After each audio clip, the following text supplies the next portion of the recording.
Louvado seja o nome do Senhor Jesus, a graça e a paz do nosso Deus infalível, poderoso, aquele que regenera, o Deus todo-poderoso que nos justifica, o Deus tremendo, aquele que tem o poder da morte e a vida em suas mãos, aquele que tem as chaves da casa de Davi, aquele que abre e que ninguém pode fechar, aquele que fecha e que também ninguém pode abrir.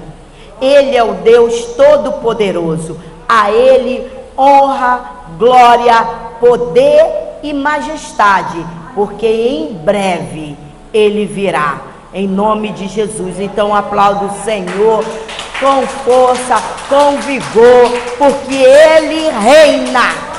Ele reina, Ele é o Senhor da igreja. Amém? Hoje, o tema do nosso culto é predestinação e eleição. Tá vendo o nenenzinho? Nas mãos do Pai.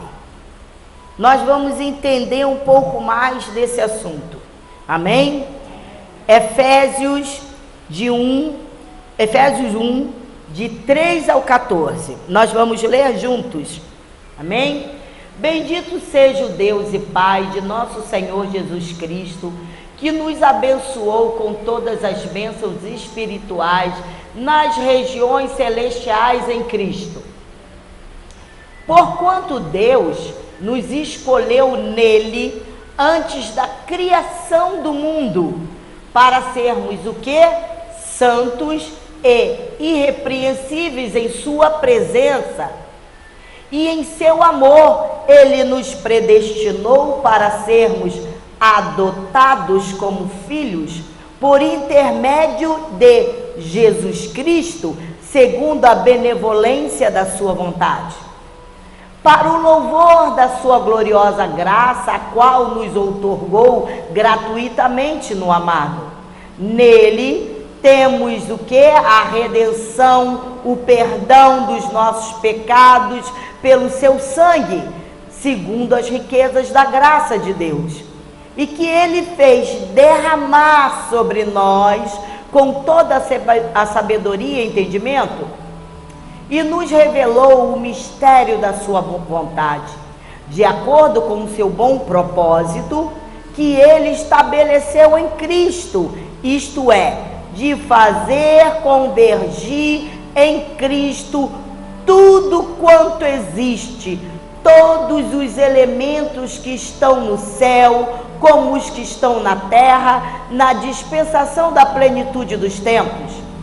Nele fomos também escolhidos, tendo sido predestinados conforme o plano daquele que cria absolutamente tudo de acordo com o propósito da sua própria vontade, com o objetivo de que nós, os que primeiro esperamos em Cristo, sejamos para louvor da sua glória.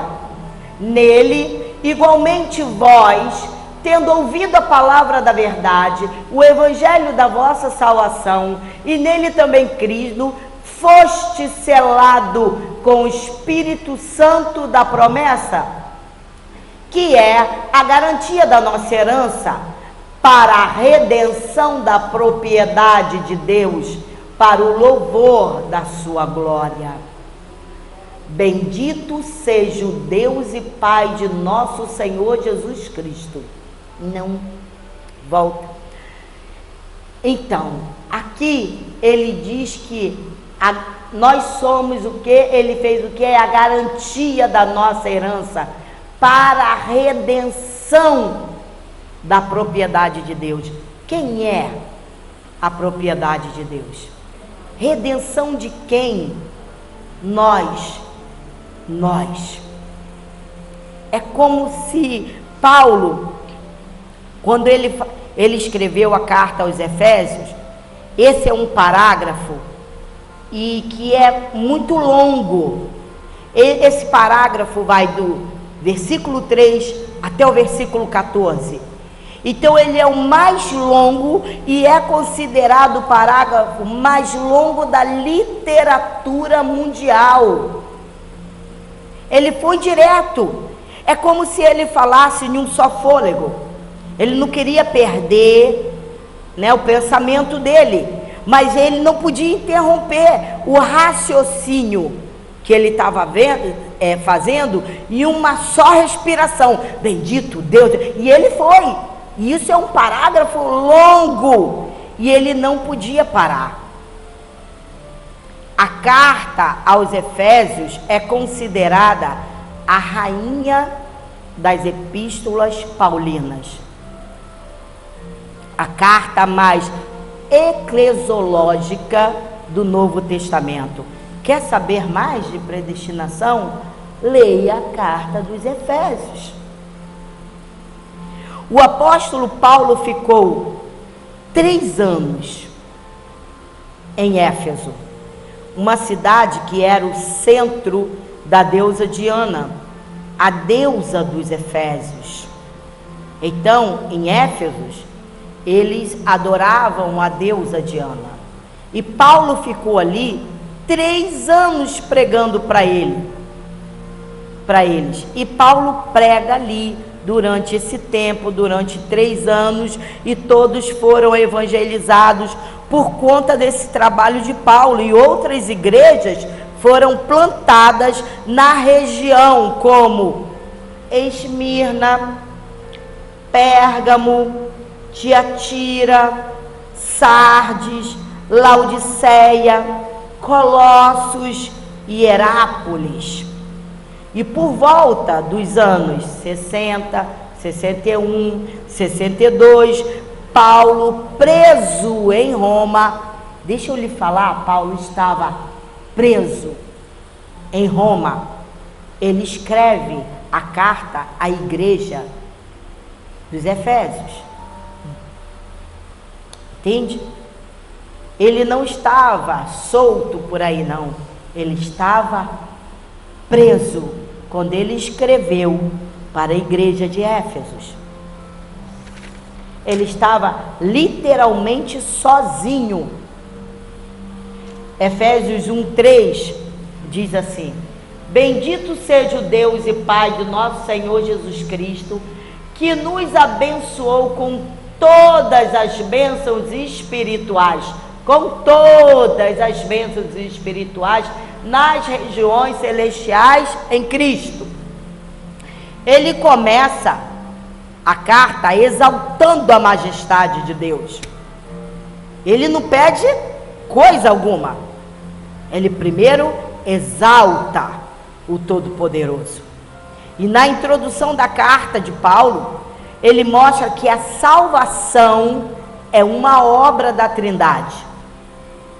Primeiro, o Pai nos escolhe. Segundo, o Filho nos redime. E terceiro, o Espírito Santo nos sela para o dia da redenção, sendo ele o penhor do nosso resgate. No começo da carta, o apóstolo trata de quê? Da soberania de Deus na nossa salvação. Então Deus é soberano. Quando ele te chama e você confessa que Jesus Cristo é o Senhor, quando você crê no coração e confessa com a tua boca. Então quem é o autor da tua salvação? Jesus. Jesus, nosso Senhor. A salvação é uma obra de Deus, planejada por Deus, executada por Deus e consumada por Deus. Então não tem a nossa participação em nada sobre salvação.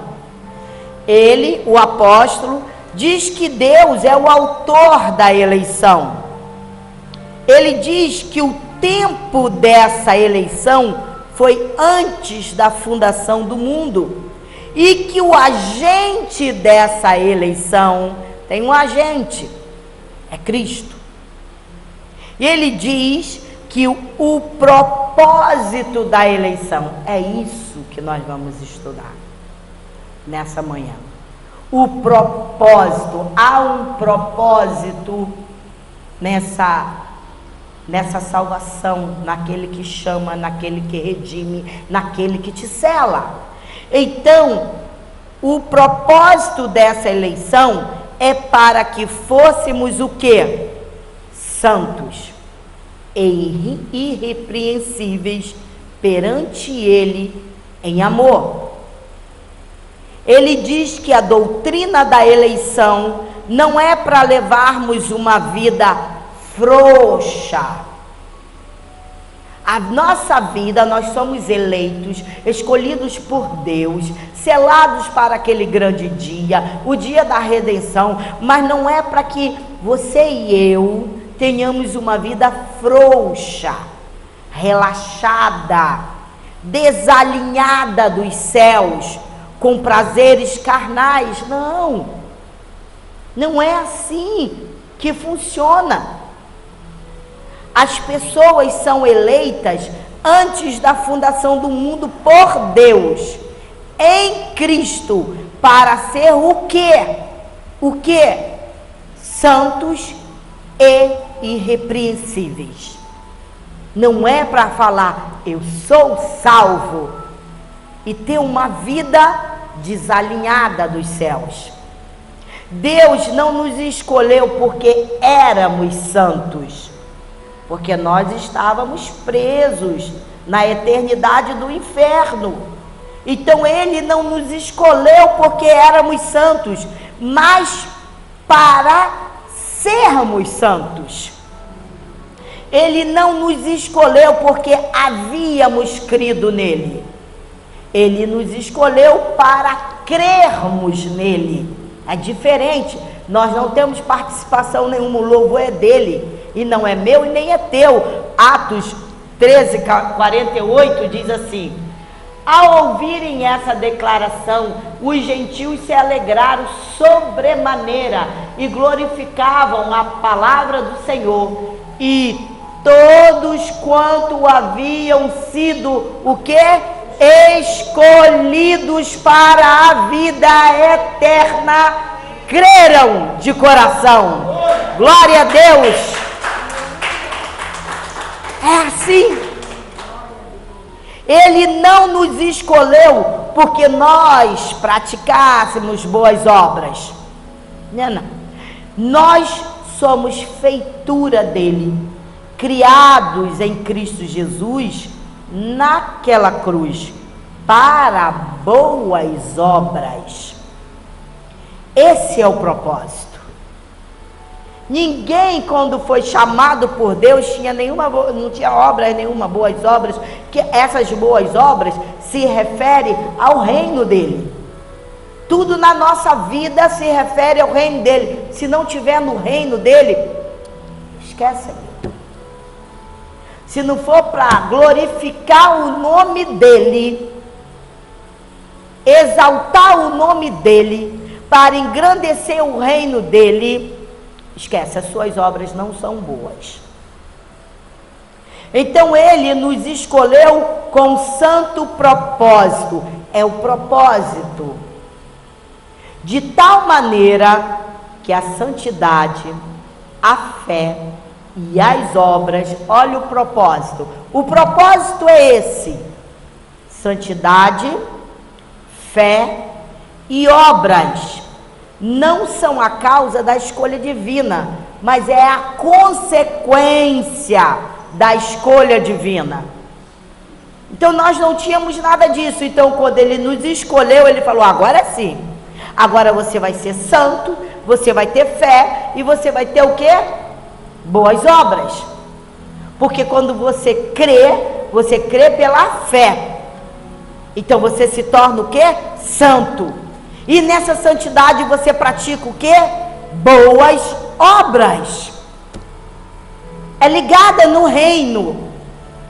Então o que nós precisamos tirar muito lixo de dentro de nós, achando que nós somos alguma coisa, que nós temos participação na nossa salvação, e empinar o nariz e sair ofendendo as pessoas por aí, porque isso são obras más.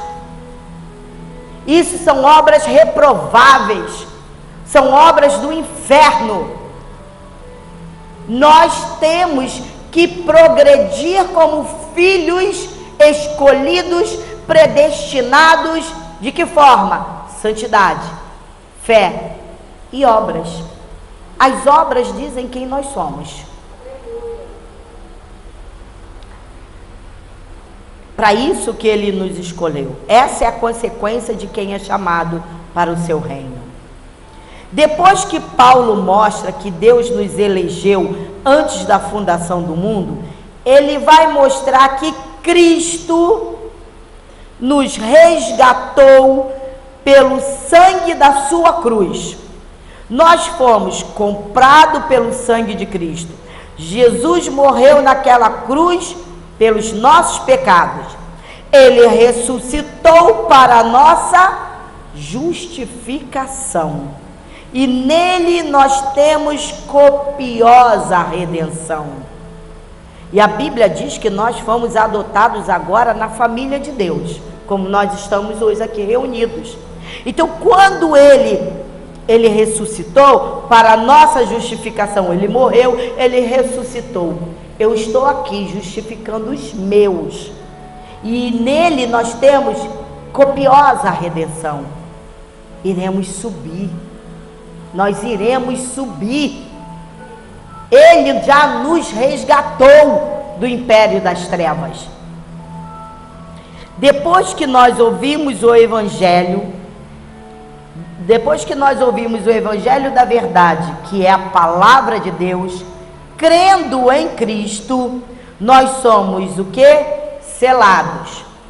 Cada um de nós somos selados. Você é selado, você é selado, você é selado, você. Eu sou selada. Todos nós aqui somos selados com o Espírito Santo da promessa.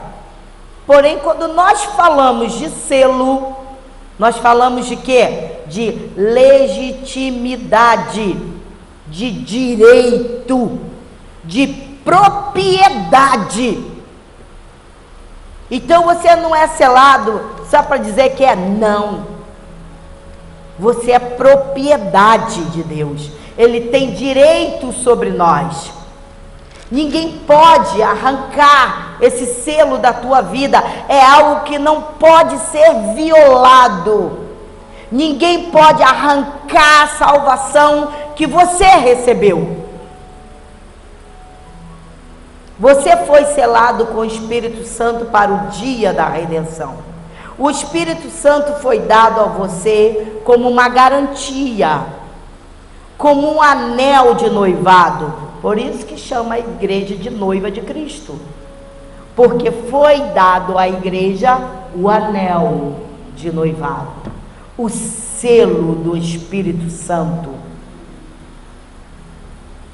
de que aquilo que Deus fez, Ele vai completar. É por isso que diz que Ele vai completar a boa obra dEle. Ele voltará para buscar a noiva dEle, que já está selada para o dia da redenção. Nós temos que conhecer todos os detalhes, para que ninguém venha falar de outra forma com você ou comigo, e a gente fica, será que é? Duvidando do soberano poder de Cristo, da soberana vontade dele, da soberana obra dele. Você foi selado com o Espírito Santo para o dia da redenção. O Espírito Santo foi dado a você como garantia. Ou seja, você vai ser glorificado. Ainda não foi não. Tem gente que diz por aí que nós já fomos glorificados. Não tem ninguém aqui glorificado ainda, porque ninguém subiu ainda. Porém, na mente e nos decretos de Deus, isso já é um fato consumado.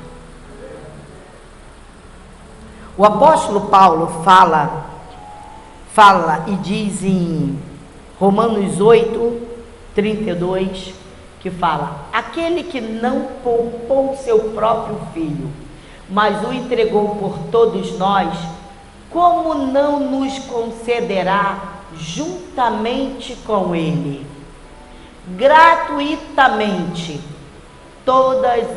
todas as demais coisas. Ele já nos concedeu no amado.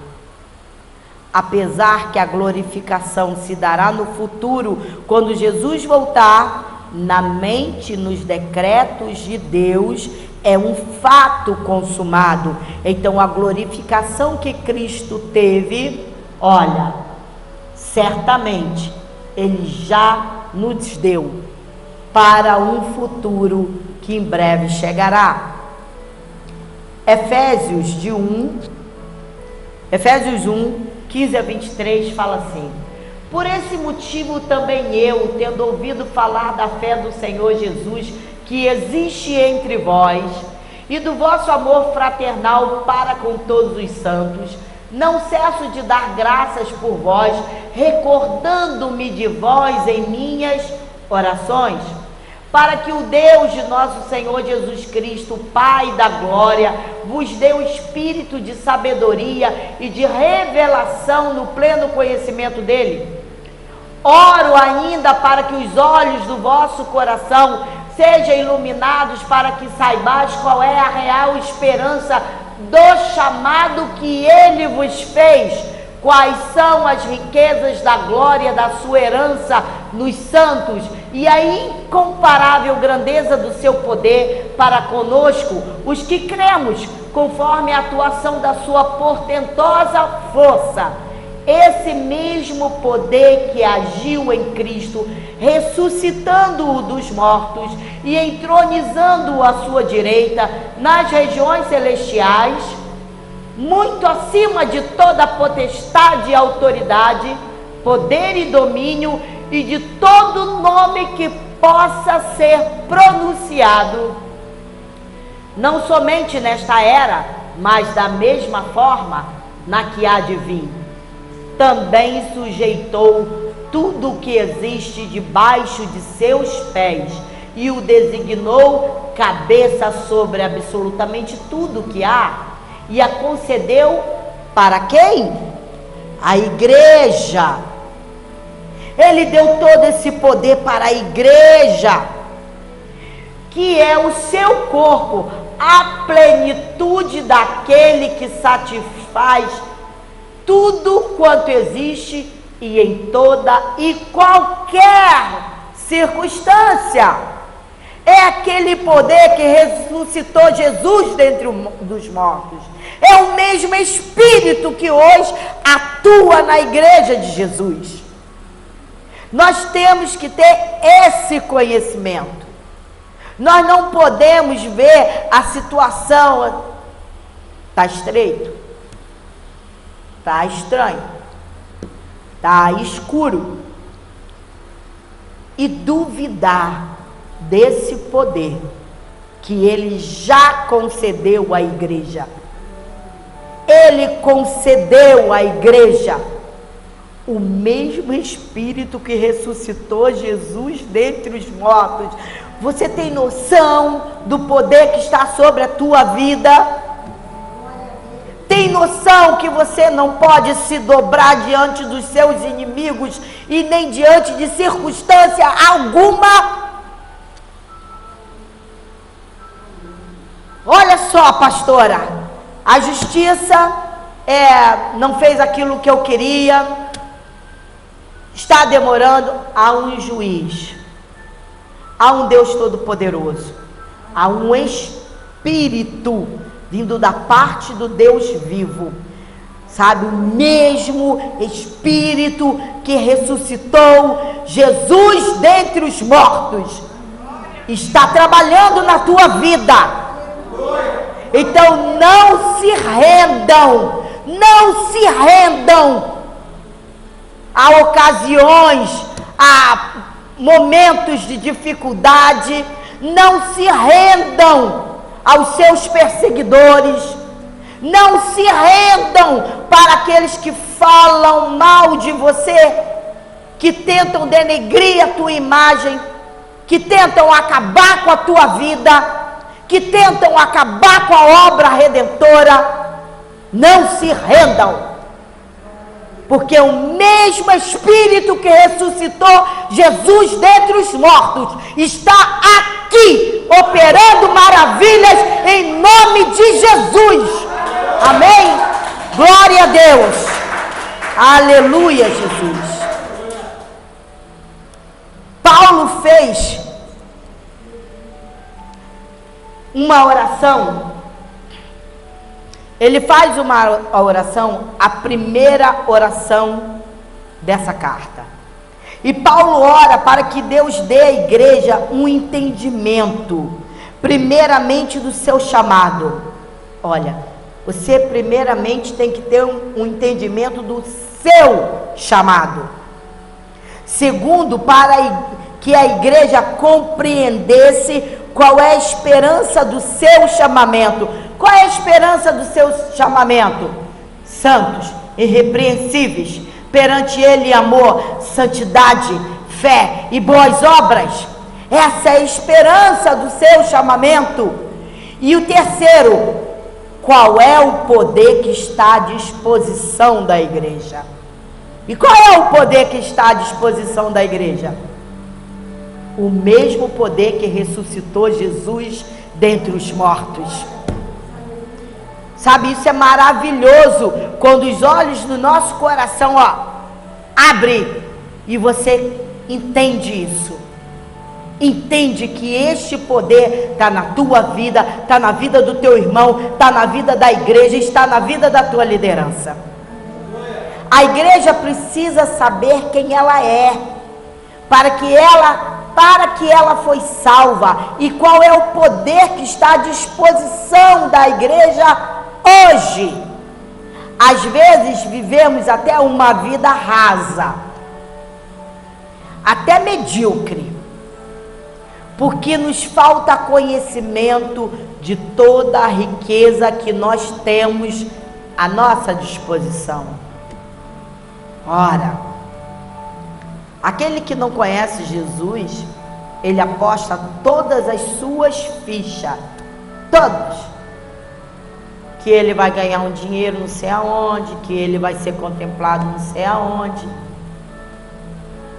Parece que ele tem muito mais convicção e fé do que a própria igreja.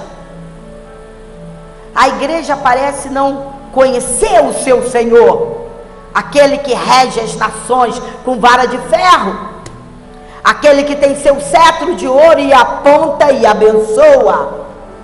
Então creia que ele nesta manhã, ele está estendendo o cetro para você, nesta manhã, para que você toque. Então toque no cetro de Jesus, pela fé, porque ele está te abençoando, ele está falando, venha, receba a bênção que você precisa, em nome de Jesus. Ele está sendo favorável a você, ele estendeu o bordão dele para a sua igreja e para as suas ovelhas, no nome santo de Jesus.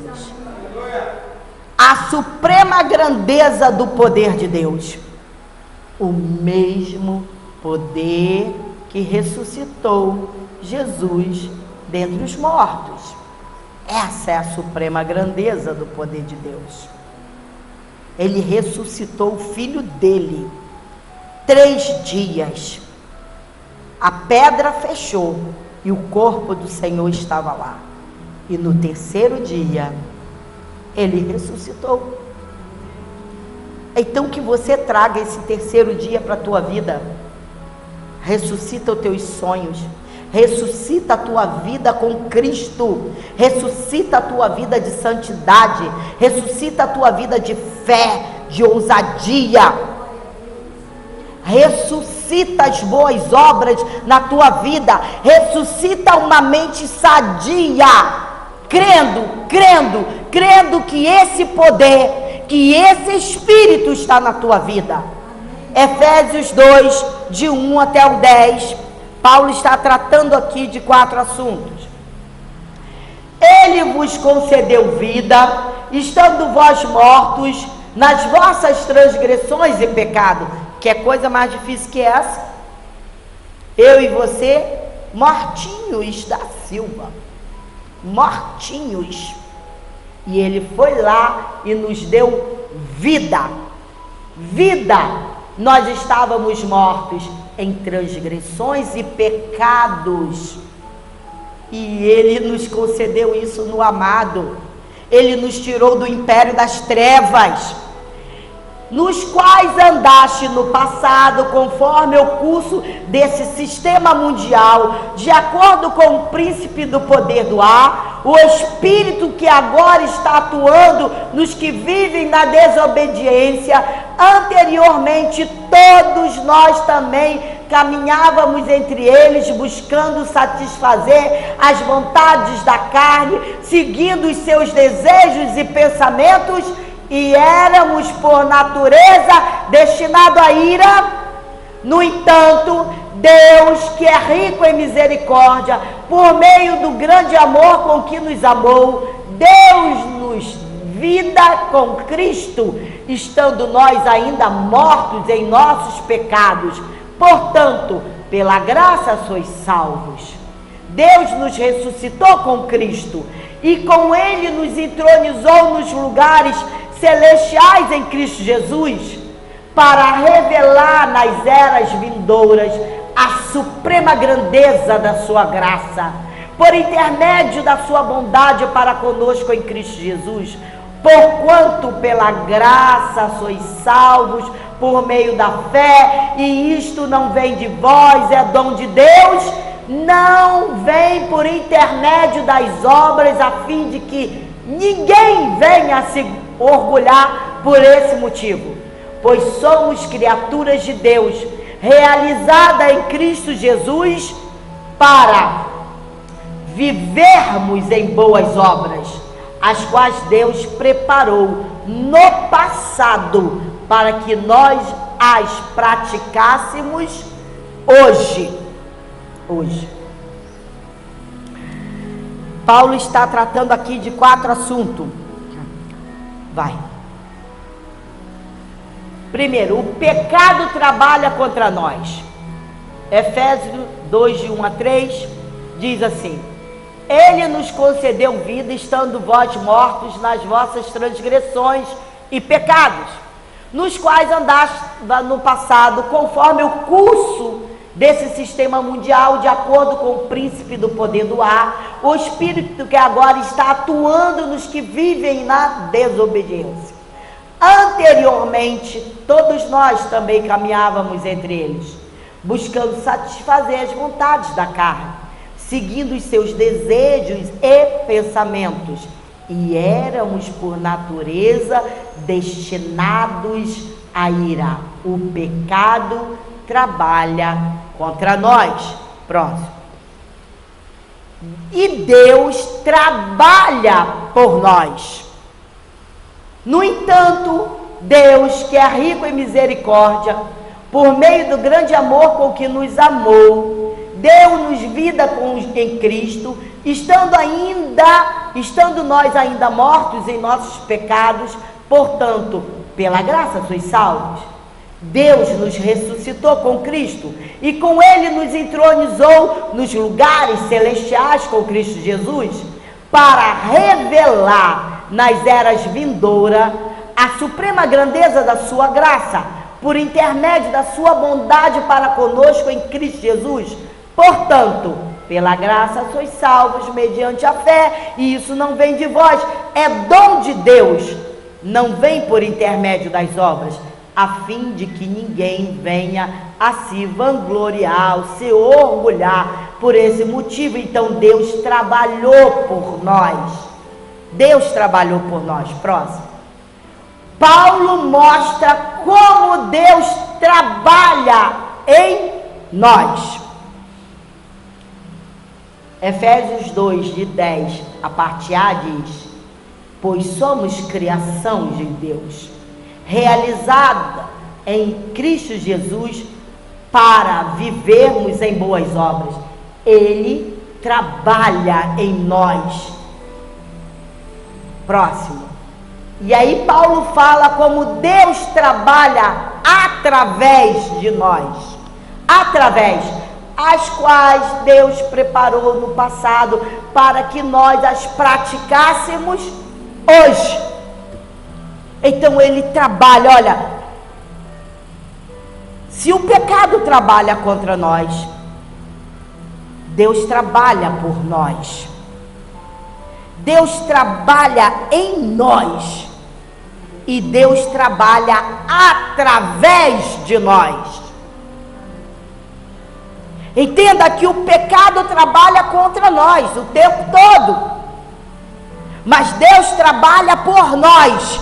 Peraí, meu filho, eu vou te tirar dessa situação aí. Peraí. Vou te tirar do meio das serpentes. Peraí. Vou te tirar do fogo estranho. E aí ele trabalhou por nós, nos libertando. E Deus trabalha em nós. Aí começa um trabalho de regeneração em nós. E depois ele trabalha através de nós para boas obras. É você que vai refletir Cristo Jesus aí fora. É você que vai refletir Jesus lá no teu emprego. É você que vai refletir Jesus dentro da tua casa. Você vai refletir Jesus dentro da tua casa. No seu trabalho eles vão ver Cristo Jesus e vai falar assim: espera um pouquinho aí, eu preciso ficar um pouco aí perto de você. Aí você fala: caramba, eu tô cansado, quero dormir. Tá esse cara querendo falar comigo.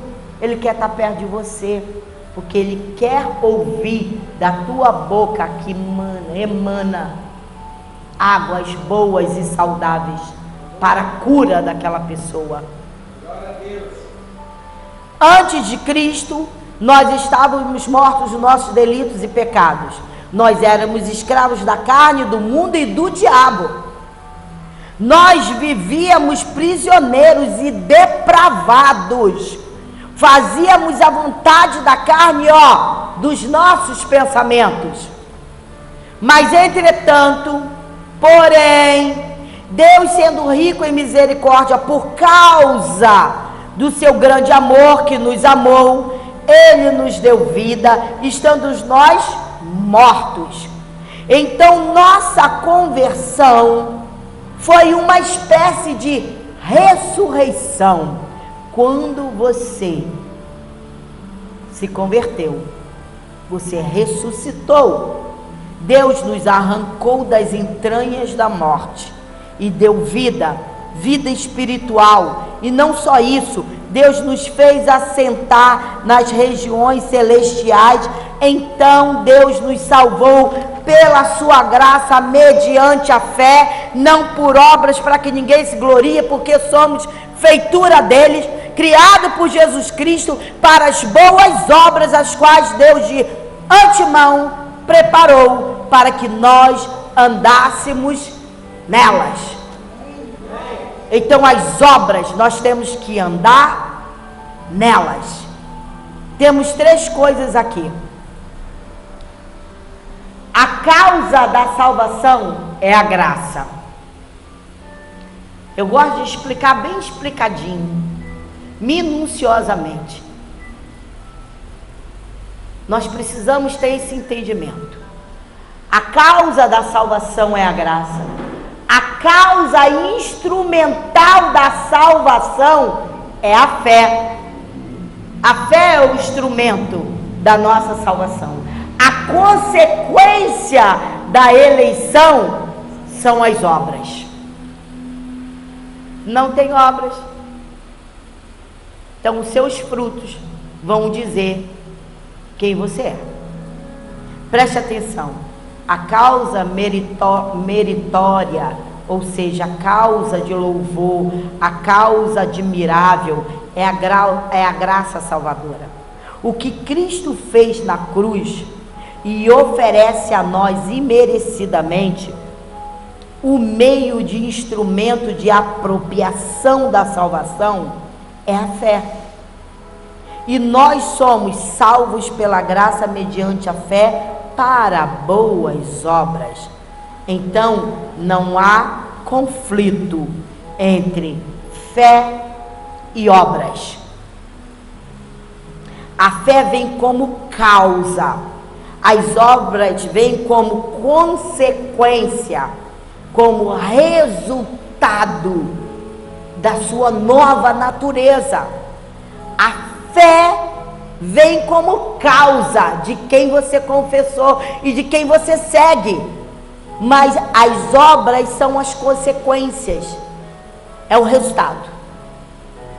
Então ali vai dizer quem você é o resultado.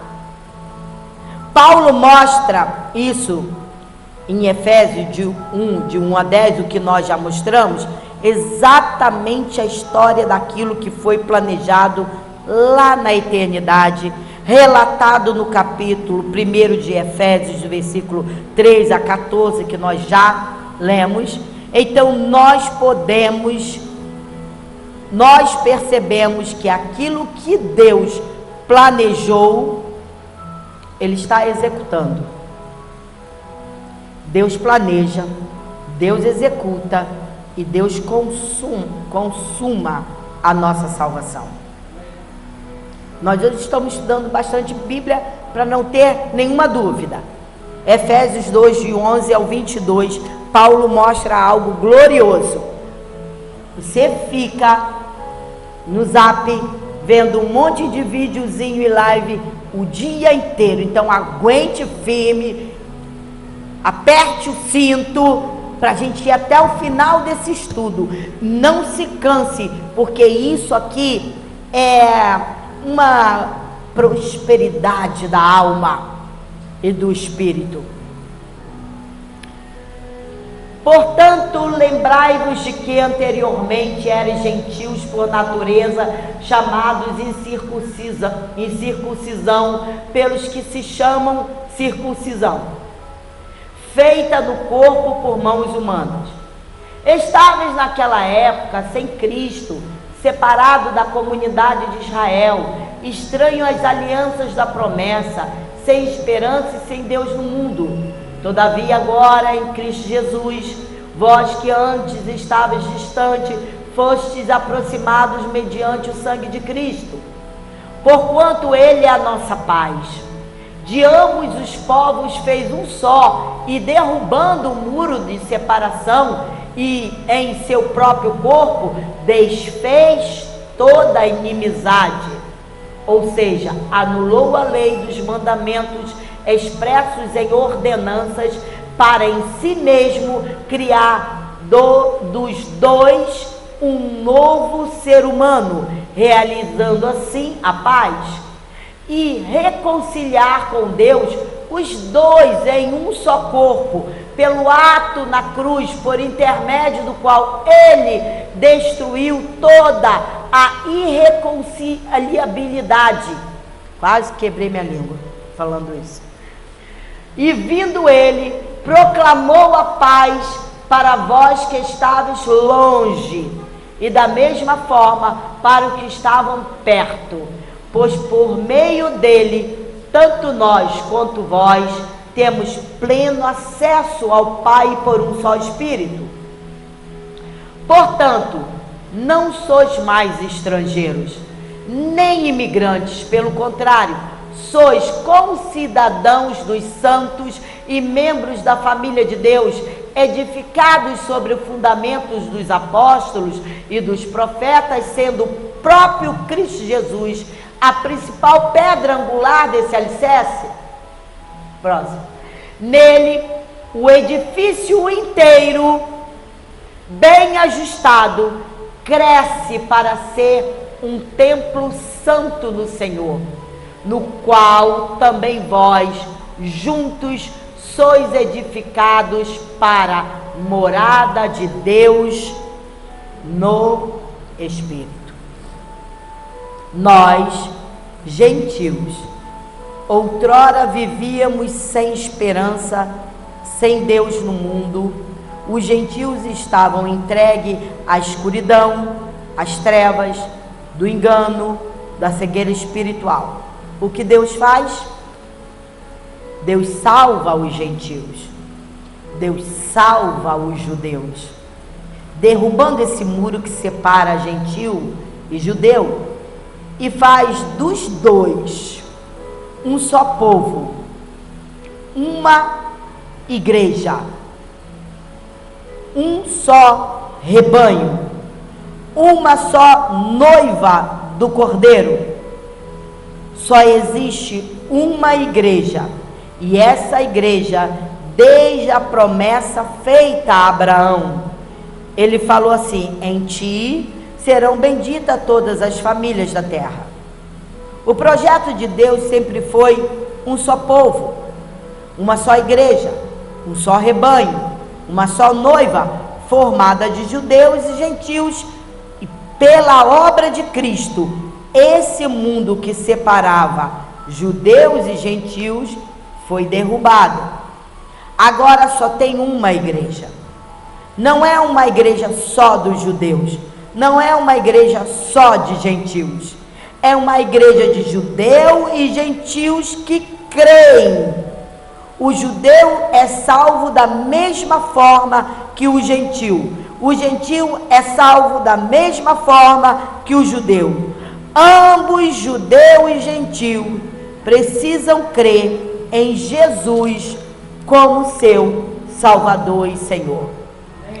Aí, se você me perguntar, mas existem outras religiões que dizem que cultuam o mesmo Deus.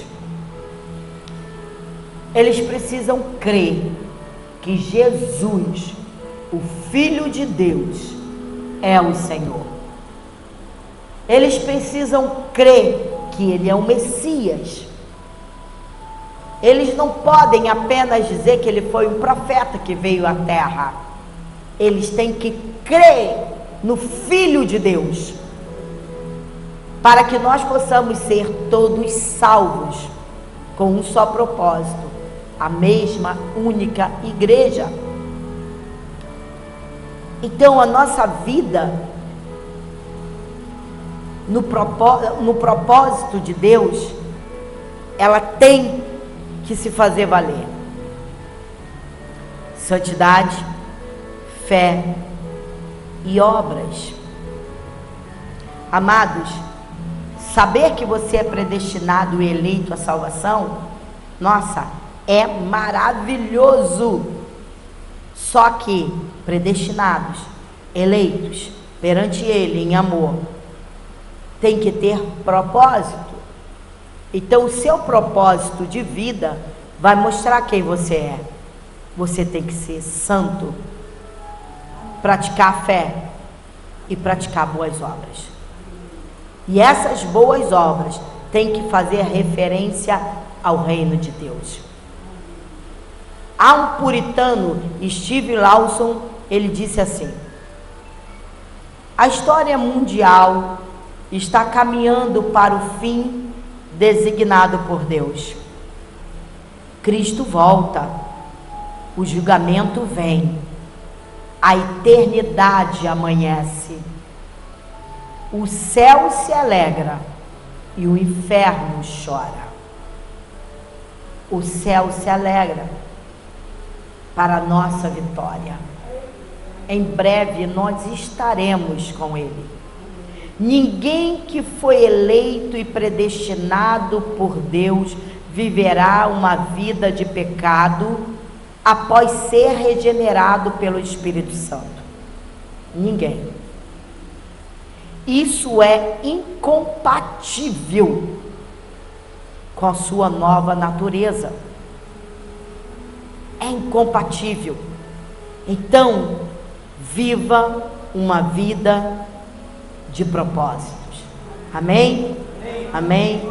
Assim disse o Senhor. Louvado seja o nosso Deus e Salvador.